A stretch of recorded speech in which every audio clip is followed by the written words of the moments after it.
Welcome to the Tech Egg. Don't get scrambled. Enjoy the video. In this video, I will explain how to play Team Deathmatch in Destiny 2. First, navigate to the Director, which is your main navigation screen. From there, select the Destinations tab. You'll then see various planets and activities. Look for the Crucible icon, which represents all player versus player combat modes.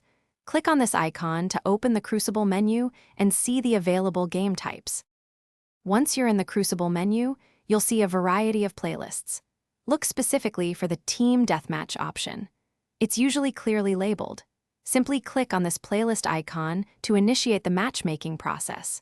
The game will then automatically search for other Guardians to fill out both teams, ensuring a fair and balanced match for everyone involved. In Team Deathmatch, the objective is straightforward: defeat enemy Guardians to score points for your team. Each elimination contributes to your team's total.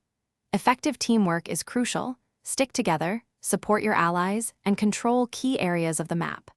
The game concludes when one team reaches the predetermined score limit or when the time limit expires, with the highest score winning. To excel in Team Deathmatch, communication is key. Use voice chat or in-game pings to coordinate with your fireteam. Deploy your super abilities and heavy weapon ammunition at critical moments to turn the tide of battle. Also, be flexible with your weapon choices and subclasses. Adapting your loadout to the specific map and the opposing team's playstyle can give you a significant advantage. Thanks for watching. Consider subscribing if I helped unscramble your problems.